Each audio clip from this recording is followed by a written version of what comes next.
I put 37s on a 4-cylinder 2-door Bronco. Then I lifted at 3.5 inches. Well, not in that order. Our rear suspension's finished, geometry set, nothing's half done. So now we answer the question, did it work? Because the internet was pretty confident it wouldn't. 75 mile an hour, no drama, no warning lights, no gear hunting. Yeah, I'd say it fucking worked, but that's not the whole story.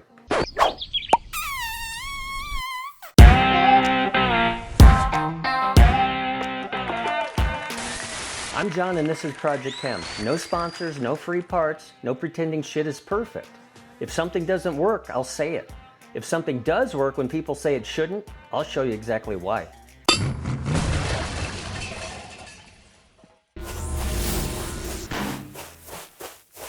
Rear ground to axle clearance is sitting right at 12 inches. And I did measure it before tearing it apart, so that's on me. But factory black diamonds on 32-inch tires typically sit right at 9 to 10 inches, depending on tire pressure and wear. So this isn't cosmetic, this is real clearance. And that clearance changes things. Control arm angles change, pinion angle relationship changes, thrust angle becomes a factor, and it'll drive like crap. It just will. I ended up 2.5 turns in on the uppers, 5.5 turns out on the lowers, and 1/2 turn on the track bar. That put the thrust angle at 0.08. That's straight, not close, straight. And I didn't just spin the Heims until it looked cool.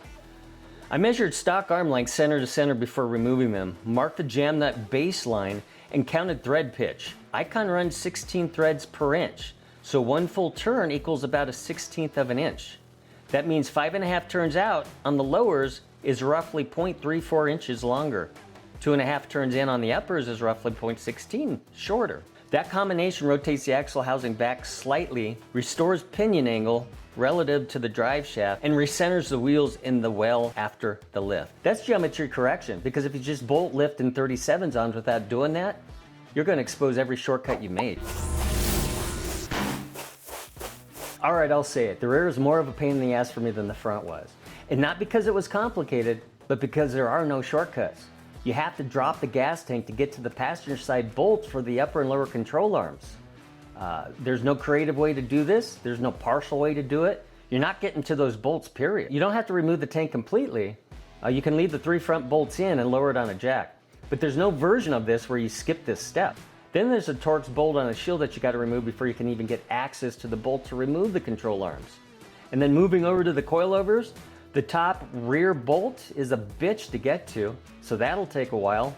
Then you get to the point where you got to torque the control arms, which you typically do with the vehicle down under a load. But since the gas tank's hanging, you can't do that. So you got to simulate a load by compressing the springs with a jack. If you torque bushings at full droop, you preload them, then 6 months later you're chasing squeaks and wondering why it rides weird. That's not a tire problem, that's installed discipline. The track bar relocation bracket had to be drilled properly. Small bit first, step up, clean at 1/2 inch. If you wallow that hole out, your axle shifts and now your thrust angle is off and it tracks funny. And then there's a brake line mount that had to be finessed so you're not stressing it. And one detail you'll run into, on the axle side lower control arm, the factory bolt has a little anti-spin tab. With the Icon arm truss, that tab won't clear. It has to be trimmed. That's on the bushing side, not on the joint side. Small detail but necessary. So none of it's impossible, but it's work. And when the thrust angle came out at 0.08, I call that dead nuts. Front caster is sitting around 3.9 and 4.1, and for me that's not good enough. I want closer to 5. And you're not going to get there using stock upper control arms after installing a 3.5 inch lift. The UCAs are the only reason I'm even close. They correct ball joint angle and give you back caster range that the lift takes away. Without that, you're going to be stuck lower. Bigger tires amplify everything. Steering input, road crown, crosswind. Caster is what gives you self-centering force and highway stability. Right now it drives fine, but I can tell it's not maxed out. The alignment shop didn't want to push it further because of pocket rub, and that's fair. So I ground the rear crash bar pocket flush, and the next step is a full pocket delete up front. Once those pockets are ground, there should be no reason I can't dial the caster in properly. So no, front geometry isn't finished, it's staged. And that's when it goes from, yeah it works, to, that's what I'm fucking talking about. Everybody freaks out about gearing. Stock gears on a black diamond are 446. I wanted 488s. That's about a 9% change. At 75 miles per hour, that's roughly 250 to 300 RPM difference. So if you're cruising at 23 to 2400 now, 48s will give you about 26 to 2700. Noticeable? Yeah. Life-changing? No. That's the part nobody wants to say. So here's the part that really sucks. I assumed regearing would be straightforward, like on every Jeep I've owned. But not on this Bronco trim. The ring gear's welded to the carrier. I called 3-4 different differential shops and nobody could help me. So this is on me. I should have did my research better. But this is a 4-cylinder turbo backed by a 10-speed. Wide ratio, adaptive shift logic. So once I recalibrated the speedometer, it adapted normally. No hunting, no weird shifts. That's modern drivetrain behavior. So what's it actually drive like?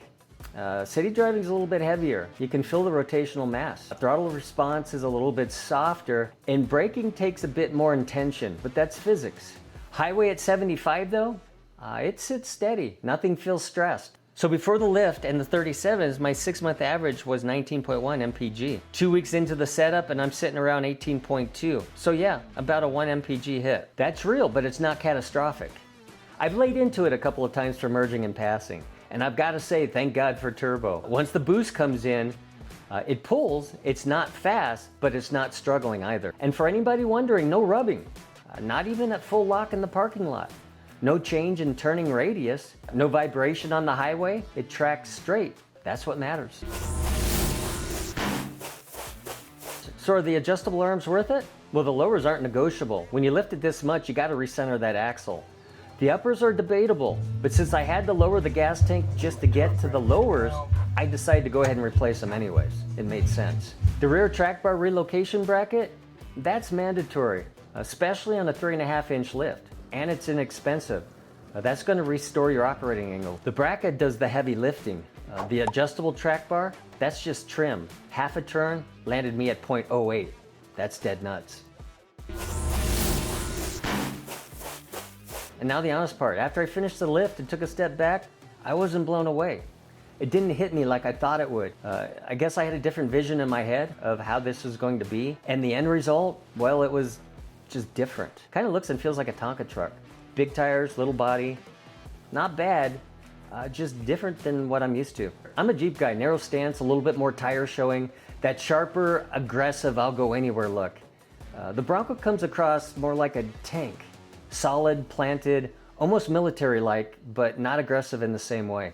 And I don't hate it, it's actually growing on me. Mechanically, it's solid. Visually, it's evolving.